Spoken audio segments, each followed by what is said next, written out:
सरस्वती नमस्तुभ्यं वरदे कामरूपिणी विद्यारम्भं करिष्यामि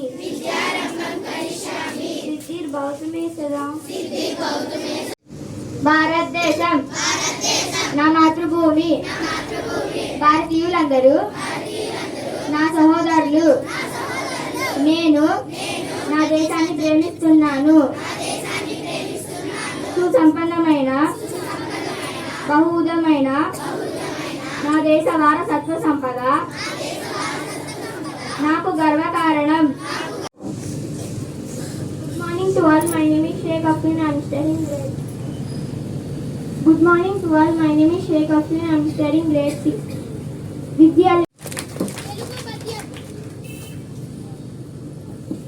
అందరికీ శుభోదయం. నా పేరు ప్రదీప్తి. నేను 6వ తరగతి చదువుతున్నాను.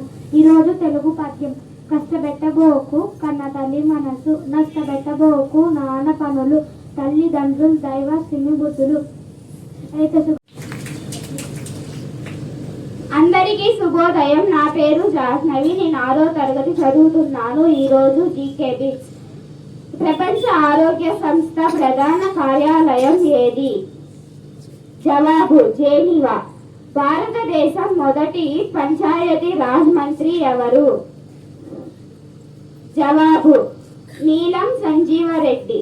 భారత ఉపరాష్ట్రపతి ఎవరు? Good morning to all. My name is Sri Sangita. I am studying 6th grade. Today's moral story. అది హస్తినాపురం విలువిద్యలలో శిక్షణ పొందిన రాకుమారులు ధనుర్బాణాలు ధరించి నిలుచున్నారు.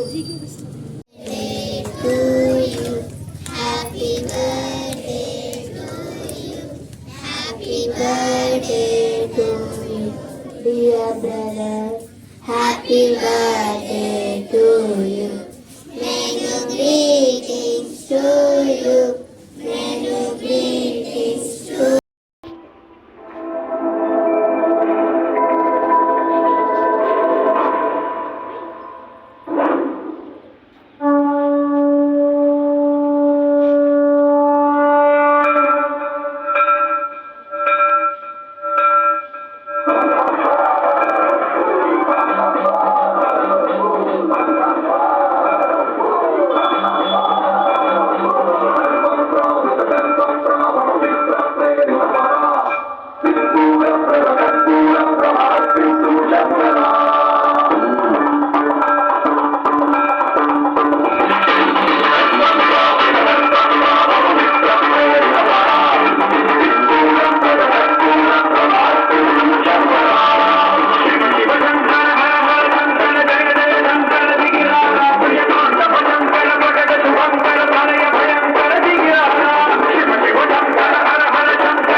ఈరోజు మనం ముఖ్యంగా చెప్పుకోదగినటువంటి విషయాల్లో ఈరోజు ఒక ప్రత్యేకమైనటువంటి దినం. ఎవరైనా చెప్పగలరా? ఈరోజు ఒక ప్రత్యేకత ఉంది. ఆగస్టు 29కి ఉన్నటువంటి ప్రత్యేకత చెప్పండి ఎవరైనా. తెలుగు భాషా దినోత్సవం. అవునా? ఆగస్టు 29 ఎలాగైతే మనం తెలుగు భాషా దినోత్సవం అని చెప్పుకుంటున్నామో, అదే విధంగా ఈరోజు ఫిబ్రవరి 21 కూడా అంతర్జాతీయ మాతృభాషా దినోత్సవం అమ్మ.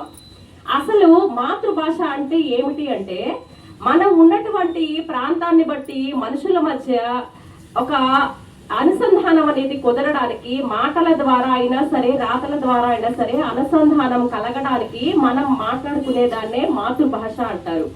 అదే విధంగా మన తెలుగు వారికి ఒక మాతృభాష ఉంటుంది, తమిళులకి మాతృభాష ఉంటుంది, అలాగనే కన్నడికులు కూడా మాతృభాష ఉంటుంది.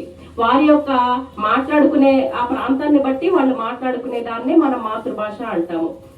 గిడుగు రామ్మూర్తి గారు మన తెలుగు భాష అభివృద్ధికి కృషి చేశారమ్మా. అదే విధంగా అంతర్జాతీయంగా కూడా ఉన్నటువంటి భాషలన్నింటినీ కూడా మన మాతృభాషని కూడా అందరూ కూడా గౌరవించాలి, అందరూ కూడా మాట్లాడాలి అనే దాన్ని తెలియజేయడం కోసమే యునెస్కో వారు మన యొక్క తెలుగు భాషని అంతర్జాతీయ మాతృభాషగా గుర్తించడం అనేది జరిగింది.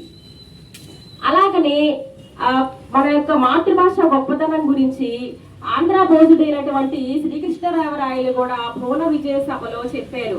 ఏమని చెప్పారో చెప్పగలరా? శ్రీకృష్ణదేవరాయలు వారు తెలుగు భాష గురించి ఒక మాట అన్నారమ్మా. మీ అందరికీ తెలిసిందేది, చెప్తారా ఎవరైనా? ఎస్, దేశ భాషలందు తెలుగు లెస్స అన్నారు. ఎందుకంటే దేశంలో ఉన్నటువంటి భాషలన్నిటికంటే కూడా తెలుగు భాష అనేది చాలా తీయదైనటువంటి భాష, చాలా గొప్పదైనటువంటి భాష అని అంత గొప్ప కవి సార్వభౌముడే తెలుగు భాష గురించి అంత గొప్పగా చెప్పడం అనేది, వివరించడం అనేది జరిగింది. మనం అందరం ఏం చేస్తున్నామంటే పరభాష వ్యామోహం అనేది మనకి ఉండాలి. ఎందుకు? ప్రస్తుత రోజుల్లో ఉన్నటువంటి ఉద్యోగాలైనా సరే, జీవన విధానం అంతా కూడా పరభాష జ్ఞానం మీదే ఆధారపడి ఉంది. కానీ మీకు అది ఎప్పుడు అర్థం అవుతుందంటే, మాతృభాష మీకు పూర్తిగా అర్థమైనప్పుడే మనకి పరభాష జ్ఞానం అనేది కూడా త్వరగా వస్తుంది. ఇప్పుడు మీరు ఒక ఇంగ్లీష్ స్టోరీ తీసుకున్నారనుకోండి, అది మీకు త్వరగా రావాలంటే ఫస్ట్ మీకు దాని తెలుగు మీనింగ్ అర్థమైతేనేగా. ఫస్ట్ తెలుగు మీనింగ్ దాన్ని పూర్తిగా అర్థం చేసుకున్నప్పుడే ఇంగ్లీష్ లో మీరు దాన్ని త్వరగా గ్రహించగలుగుతారు. కాబట్టి మనందరం కూడా తెలుగు భాషని గౌరవిద్దాము, తెలుగు భాషని కాపాడుకుందాము. అందుకే మనం ఎప్పుడైతే మన తెలుగు దేశాన్ని, తెలుగు జాతిని, అలానే మన మాతృభాష అయినటువంటి తెలుగును మనం ఎప్పుడైతే కాపాడగలుగుతామో మనందరం కూడా మంచి మార్గంలోకి నడవగలుగుతాము. అర్థమైందా? అలాగే ఇంకోటి ఏంటంటే, మనకి FA4 ఎగ్జామ్స్ దగ్గరికి వస్తున్నాయి అమ్మా. అందరూ కూడా ఏదో చదువుతున్నారు కానీ ప్రాక్టీస్ అనేది చేయడం లేదు. మీరు ఎప్పుడైతే ఇంటి దగ్గర 1 or 2 టైమ్స్ రాసుకొని ప్రాక్టీస్ ఎప్పుడైతే చేస్తారో అప్పుడు మాత్రమే మీరు రాయగలుగుతారు. ప్రాక్టీస్ చేసుకురండి అంటే ఊరకు చదివేసి మాత్రమే వస్తున్నారు. అది కరెక్ట్ విధానం కాదు. మీరు ప్రాక్టీస్ చేసేది కరెక్షన్ చేసుకోవాలి. అప్పుడు మాత్రమే మీకు అవి త్వరగా క్వశ్చన్ అండ్ ఆన్సర్స్ అనేది రాయడానికి అవకాశం ఉంటుంది. మరొకసారి అందరికీ అంతర్జాతీయ మాతృభాషా దినోత్సవ శుభాకాంక్షలు తెలియజేస్తూ నాకు ఈ అవకాశం ఇచ్చినందుకు ధన్యవాదాలు.